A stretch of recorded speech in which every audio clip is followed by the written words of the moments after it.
Olá, turma! Bem-vindos a uma aula de revisão, que é a correção de exercícios na apostila de número 4, a aula do módulo 42, a dissertação expositiva. Ok? Vamos lá? Lá na página 67, iniciamos com a atividade, que diz que você leu vários textos sobre o uso dos celulares por estudantes da educação básica do ensino superior e sobre as relações desses aparelhos com o desempenho escolar dos alunos. Tem, portanto, subsídios para você já escrever uma dissertação expositiva sobre esse tema, porque aqueles textos eram textos de apoio, né? Antes, porém, releia com atenção as características desse tipo de dissertação. E em seguida, você vai planejar o seu texto. Então, no planejamento de texto, reflita e anote as respostas. A utilização dos celulares por parte de crianças ou jovens pode ser abordada sob diferentes ângulos. Qual deles você pretende abordar ou adotar em sua dissertação? Qual será a ideia principal do seu texto? Que argumentos você utilizará para justificar ou aplicar essa ideia? Ao escrever, é importante que você organize seu texto criando a introdução, o desenvolvimento e a conclusão. Na introdução, um dos dois primeiros parágrafos, ela serve para apresentar o seu tema e, se for o caso, já o seu posicionamento sobre ele. O desenvolvimento, um, dois ou mais parágrafos, para expor os argumentos que tem para justificar o seu posicionamento. E a conclusão, um parágrafo só, para fechar o raciocínio que você desenvolveu nos parágrafos anteriores. Quando terminar a primeira versão, crie um título para o seu texto. A revisão dele será realizada posteriormente. Em casa, os textos a seguir, eles foram publicados anos depois daqueles que você leu na atividade oral de leitura, o que revela como o tema continua despertando dúvidas e reflexões. E nós vamos lê-los juntos. O texto 1. O uso de celular em sala de aula dobra efeito negativo nas notas, aponta estudo. Pesquisa da FGV mediu o impacto da utilização em excesso dos aparelhos. O uso excessivo de telefones celulares tem prejudicado o desempenho acadêmico de estudantes universitários brasileiros, sem que eles percebam, já que a maioria tende a subestimar o tempo que dedica diariamente aos seus aparelhos. Essas conclusões são de uma pesquisa feita com os alunos da FGV, Fundação Getúlio Vargas, de São Paulo e publicada recentemente pela Computers Education, revista especializada britânica. Cada 100 minutos diários dedicados ao celular fazem com que um estudante recue 6,3 pontos na escala que vai de 0 a 100.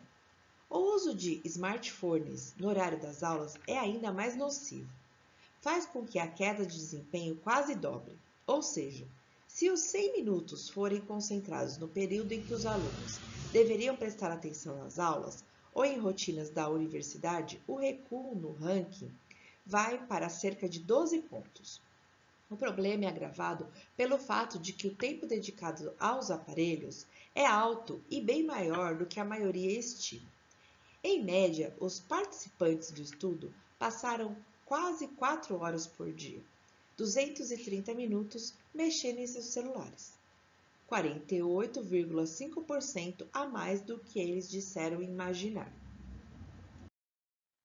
Entre os 43 alunos acompanhados, o que ficou mais tempo no celular gastou 6,5 horas diárias no aparelho, e a menor marca foi 38 minutos.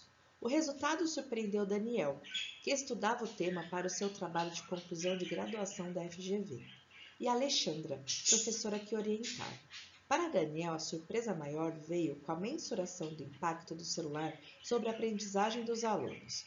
A hipótese dele era que, acostumados desde cedo com a tecnologia, os jovens tinham capacidade de realizar tarefas concomitantes sem prejudicar sua capacidade cognitiva.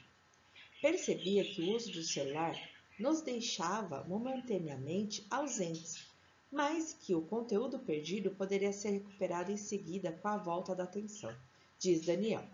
Não foi o que ele e Alexandra descobriram ao analisar os resultados do experimento, que monitorou 43 alunos de administração de empresas por 14 dias consecutivos em abril de 2016.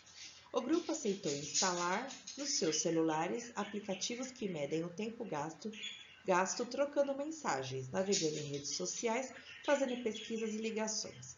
O uso do celular é capaz de alterar a rota esperada.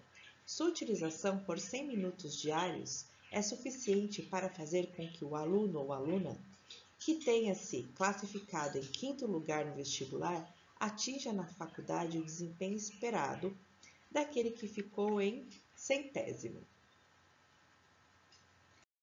Essa queda na pontuação pode ter consequências graves para o estudante, afetando até a sua vida profissional, diz Daniel.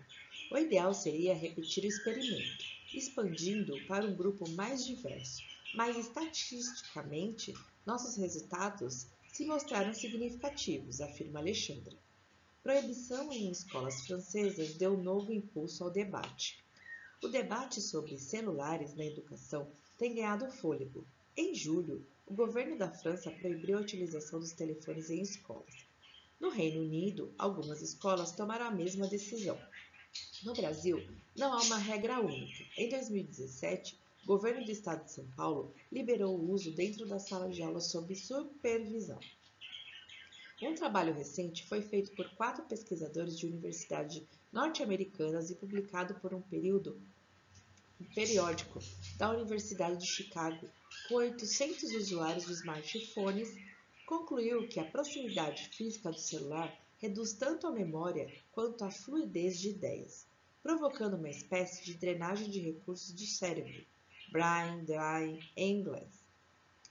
Segundo os pesquisadores, mesmo quando os participantes conseguiram evitar mexer ou pensar nos seus celulares, a simples presença dos aparelhos diminuía sua atenção. Táticas como deixar o aparelho com a tela para baixo ou silenciar as notificações não foram suficientes. A única estratégia eficaz foi a separação física do celular. Não tenho dúvida de que o celular atrapalha os estudos. Tenho notado piora na minha concentração, perda de memória e me sinto mais cansado. O relato é de Renan Baleiro Costa, 20 anos, estudante de Direito da USP. Existe o lado positivo. Em um instante, tenho acesso a textos acadêmicos, leis, mas, quando uso o celular em excesso, me sinto menos produtivo, completa.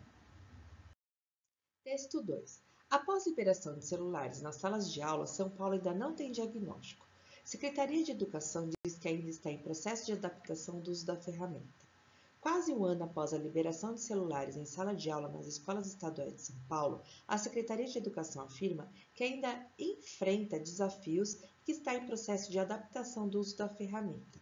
Em novembro de 2017, o então governador Geraldo Alckmin, PSDB, sancionou uma lei que liberou o acesso dos celulares para fins didáticos em todo o estado.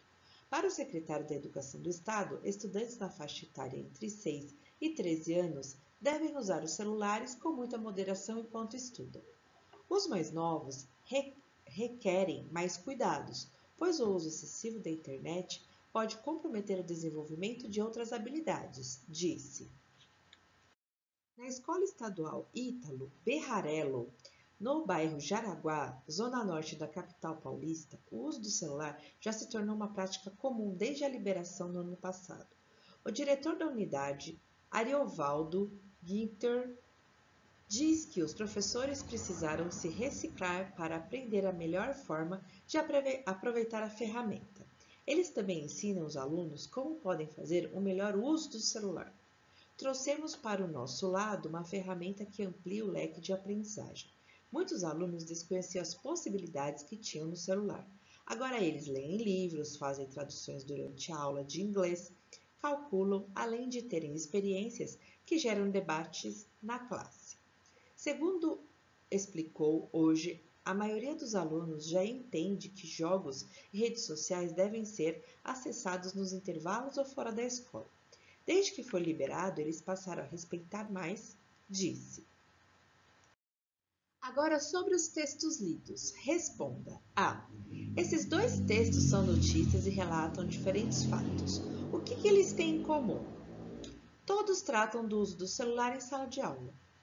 B. Embora os fatos relatados no texto inicial digam respeito ao ambiente escolar, o que diferencia dos textos lidos e analisados na atividade oral e de leitura? Bem, diferentemente dos textos lidos na seção Atividade Oral de Leitura, que tratam do uso do celular por adolescente, os textos iniciais eles abordam o uso do aparelho por jovens universitários. C. Os fatos relatados nos vários textos revelam aspectos positivos ou negativos sobre as novas tecnologias. Os textos iniciais revelam aspectos negativos, porém o terceiro, o último, apresenta também aspectos ou possibilidades positivas dos celulares.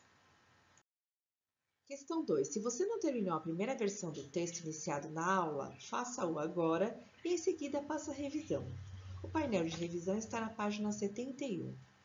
Questão 3. Leia os textos das páginas 71 a 73. Considere o gênero a que pertencem e anote em seu caderno a informação principal ou o tema de cada um. Esse trabalho lhe dará subsídios para a produção escrita do próximo módulo de produção de textos. Então, após a leitura, vocês vão perceber que no texto 1, qual que é a informação principal ou tema desse texto? É a sensação de anonimato, faz com que os usuários da internet expressem sem limites raivas, preconceitos e discriminação. Texto 2. A internet tem também seu lado negativo, representado por aqueles que pretendem impor seus próprios pontos de vista ou de seus grupos. E o texto 3, o que são os haters, usuários da internet que disseminam ódio, e como vários usuários da rede revelam comportamentos semelhantes, mesmo sem perceber. Muito obrigada pela sua participação. Não esqueçam também de fazer os exercícios, porque é um bom momento agora de você refazer e acertar, ok? Um grande abraço carinhoso e até!